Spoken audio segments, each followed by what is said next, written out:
শুধুমাত্র সামান্য ভুলের জন্য আমাকে হসপিটালে ভর্তি হয়ে 3 দিন থাকতে হলো। সেই সাথে 3টা স্লাইনও নিতে হলো, 24 ঘন্টা না খেয়ে থাকতে হলো। মানে একটা সাফারিং এর একটা ব্যাপার গিয়েছে। আসসালামু আলাইকুম, আমি আপনাদের প্রজাপতি আপু। যারা আমার ভিডিও আগে থেকেই দেখেন তারা হয়তো এতদিনে টের পেয়ে গিয়েছিলেন যে আমি অনেক বেশি অসুস্থ ছিলাম। এই নিয়ে আমি একটা ভিডিও শেয়ার করেছিলাম। ওই ভিডিওতে আমাকে অনেকেই জানতে চেয়েছেন আপু কি হয়েছিল পুরো ডিটেলসে বলেন। সো আমি এই ভিডিওতে পুরো ডিটেলসে বলার ট্রাই করব। রমজান মাস হচ্ছে এমন একটা মাস যখন হচ্ছে আমরা অনেক বেশি ভাজাপুরি খেতে থাকি, যেমন হচ্ছে বেগুন চপ, আলুর চপ, সব কিছু। ইভেন আমিও কিন্তু তার ঊর্ধ্বে না। আমি কী করতাম, ইফতারি করেই হচ্ছে মুড়ি নিয়ে বসতাম। মানে আলুর চপ, বেগুনি চপ দিয়ে মুড়ি মাখানোটা আমার অনেক বেশি পছন্দের ছিল। আমার মনে হতো যে না, আমি অসুস্থ হব না, আমার কোনো সমস্যা হবে না।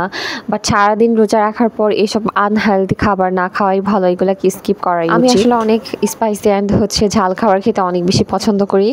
যারা হচ্ছে আমার ভিডিওগুলো অনেক আগে থেকেই দেখেন তারা তো অবশ্যই এই ব্যাপারটা জানেন। ব্যথা নিয়ে হচ্ছে আমি হসপিটালে গিয়েছিলাম প্রথম দিন। আর সেই দিনে দেখেন আমি কুরকুরি চিপস কিনতেছিলাম ইফতারের পরে খাবো এই জন্য। মানে এই অভ্যাসগুলো দেখলেই বোঝা যায় যে আমি কতটা ঝাল ভাজা পোড়া খেতে পছন্দ করি। তারপর হচ্ছে ঝাল ঝাল করে ভর্তা, আর এগুলোর জন্য আমি আমার আম্মুর কাছে রেগুলারলি বকা খাই বলা যেতে পারে।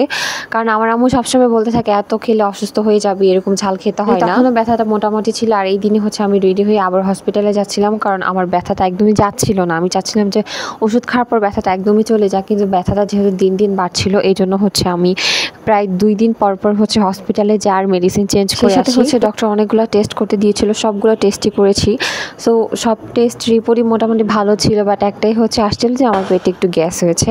সো আমার ভাবছিলাম যে সামান্য গ্যাসের জন্য এত সমস্যা হবে না, আমি মেডিসিন খেলে ঠিক হয়ে যাবে। না, আমার ধারণা একদমই সম্পূর্ণ পরিবর্তন হয়ে যায়। কারণ আমি এতটাই কষ্ট পাচ্ছিলাম ব্যথায়, মানে ব্যথাটা এত পরিমাণে বেড়ে গিয়েছিল যে লাস্টলি আমাকে বাধ্য হয়ে হচ্ছে হসপিটালে যেতে হলো। তারপর হচ্ছে আমি তখন হসপিটালে অ্যাডমিট হইতে চাইনি। আমি ভাবছি একটা ইঞ্জেকশন দিলেই হয়তো বা ঠিক হয়ে যাবে, বাট ডক্টর বললো যে না, হসপিটালে থাকতে হবে, প্লাস হচ্ছে অনেক কিছু ট্রিটমেন্ট করতে হবে। তো এখানে থেকে ট্রিটমেন্ট করে একদম ভালো হয়ে যেতে হবে। আর আমার আম্মু তো আছেই ভয় পাওয়ার জন্য। আর ওই দিনও হচ্ছে আমার আম্মু রোজা ছিল, প্লাস হচ্ছে আমিও রোজা ছিলাম। সেখানেই হচ্ছে আমাদের ইফতারি করতে হয় বাধ্য হয়ে। আর তখনও হচ্ছে আমি বলতেছিলাম যে না, আমি বাসায় চলে যাব, আমাকে একটা ইঞ্জেকশন দেখ, তারপর হচ্ছে আমি একটু ভালো হলেই বাসায় চলে যাব।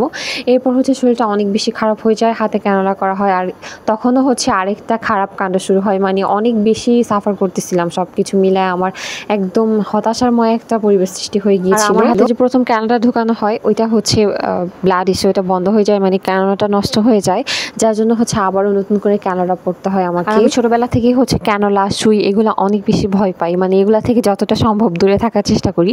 ওইগুলো দেখলেই হচ্ছে আমার কান্না চলে আসে। আর এই স্লাইনটা হচ্ছে প্রথম স্লাইন দেওয়া হয়, এরকম করে আমাকে মোট 3টা স্লাইন দেওয়া হয় 24 ঘন্টায়। আর যতক্ষণ স্লাইন লাগানো ছিল আমি 1 ফোঁটা পর্যন্ত পানিও খাই নাই। আর আমি তখন বলে বুঝাইতে পারবো না, আমি 1 ফোঁটা পানির জন্য মানে আমার প্রাণ ছুটে যাচ্ছিল যে আমি কখন একটু পানি খেতে পারবো। আর বারবার যেহেতু আমার ক্যানোলাগুলো চেঞ্জ করতে হচ্ছিল, মানে 4টা ক্যানোলা 4বার লাগানো হয়েছে, 4বারই হচ্ছে আমার কান্না আসতেছিল, চিৎকার পারতে ইচ্ছে করতেছিল বাচ্চাদের মতো। আর এই সব কিছু মাঝখানে হচ্ছে আমার ভাই আমাকে এন্টারটেইন করছিল।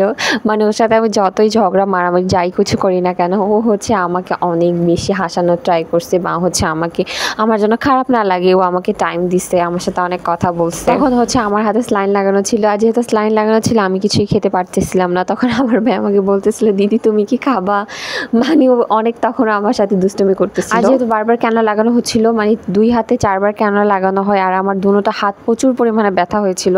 মানে আমি হাত পা নাড়িতে পারতেছিলাম না, আমার এত পরিমাণে কষ্ট হচ্ছিল। আর হাত পা নাড়লেই হচ্ছে আমার মনে হচ্ছিল যে আমি ব্যথা পাইতেছি, মানে পেটের মধ্যে ব্যথা ফিল করতেছি। আমাকে 24 ঘন্টা 3টা স্লাইন কমপ্লিট করানোর পরে আমাকে এখানে হচ্ছে ভেজিটেবল স্যুপ খেতে দেয়। আর এটার টেস্ট এত পরিমাণে জঘন্য ছিল, মনে হয় এর থেকে 20-এর টেস্ট অনেক ভালো হবে। মানে এত পরিমাণে বাজে খেতে, শুধু সিদ্ধ করে রেখে দিচ্ছে, খুবই খারাপ। 24 ঘন্টা পরে হচ্ছে আমাকে আর কোনো স্লাইন দেওয়া হয় না। এরপর হচ্ছে শুধু ইঞ্জেকশনগুলো বাকি ছিল। তারপরে হচ্ছে হাতে শুধু একটা ক্যানোলা লাগানোই ছিল, আর তখন ইঞ্জেকশনগুলো দেওয়া হচ্ছিল। তখন হচ্ছে আমার একটু মোটামুটি ভালো লাগতেছিল, যাই হোক আল্লাহর কাছে অনেক আলহামদুলিল্লাহ। তখন হচ্ছে আমার ব্যথাও মোটামুটি কমতে দিকে ছিল, মানে সহ্য করার মতো ছিল। আমি তখন সহ্য করতে পারছি এমন একটা সিচুয়েশন হচ্ছিল। তো তখন হচ্ছে আমি একটু বাইরে বেরিয়ে বারান্দায় এসে বসি, আর তখনই হচ্ছে আমার মনে হয় যেন আমি কত বছর ধরে আমি আমার বাসা দেখতেছি না, আমি আমার বাসায় কখন যাব। মানে 3 দিনই হচ্ছে আমার এতটা খারাপ অবস্থা হয়ে গিয়েছিল। প্রথম একদিন হচ্ছে আমার ভাই যায় নাই, আমি পরে আম্মুকে বলছি ওকে বাসা থেকে নিয়ে আইসো, কারণ আমার এমনি ভালো লাগতেছে না, ও থাকলে ভালো লাগবে। আর ও আমাকে বারবার এন্টারটেইন করছে, এখানে হচ্ছে লোশন দিয়ে কি করছে মুখটারে, আমাকে দেখাচ্ছিল দেখো আমি সুন্দর হয়ে যাব, এটা বলতেছিল আর হাসতেছিল। আর আমরা সবাই প্রচুর পরিমাণে হাসতেছিলাম ওর এই কাণ্ড দেখে। তারপরে ফাইনালি হচ্ছে ওই দিন আমার রিলিজ হয়ে যায়। এরপর হচ্ছে আমরা 3 দিন পর আমি বাসায় চলে আসি। আর আমার মনে হচ্ছিল আমি মনে হয় 3 যুগ পর বাসায় আসতেছি, এরকম একটা অবস্থা যাচ্ছিল। সবাই অবশ্যই আমার জন্য দোয়া করবেন, সুস্থ থাকবেন আর অবশ্যই নিজে টেক কেয়ার করার চেষ্টা করবেন। বাসায় এসেই হচ্ছে আরেক কাণ্ড হয়ে যায়, আমাদের রুমের দরজা লক হয়ে যায়।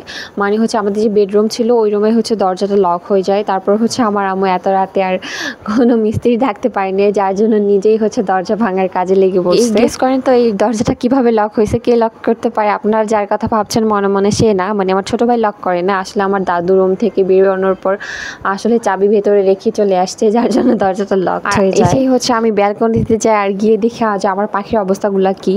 এই মানে হচ্ছে যার প্রতি যার মায়া আছে আর কি, আমার পাখির জন্য টেনশন আমি বাঁচতেছিলাম না। আমি নিজে হসপিটালের থেকে বাসায় আসছি, সেটার কোনো কেয়ার নেই। আগে হচ্ছে আমি আমার পাখি দিয়ে কেয়ার করব। এটা হচ্ছে অনলি পাখি লাভার্সরাই বুঝতে পারবে যে আসলে ভালোবাসা জিনিসগুলো কতটা বেশি দামি হয়।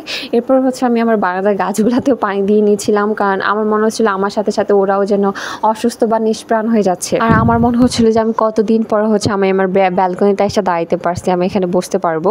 আর যে এখন হচ্ছে আমার একটু চা খেতে মন চাচ্ছিল, বাট ডক্টর অনেক কিছু খেতে না বলছে আর সেখানে চাও খেতে না বলছে। তো যেহেতু বাসায় আসছি একটু মেহেদিও দিয়ে নিলাম। আপনারা আমার জন্য অনেক বেশি দোয়া করবেন আর অবশ্যই কোনো অসুস্থতা ছোটো করে দেখবেন না, তাহলে পরে অবশ্যই এটা নিয়ে অনেক বেশি সাফার করতে হবে। সো আজকের মতো আল্লাহ হাফেজ, সবাই ভালো থাকবেন।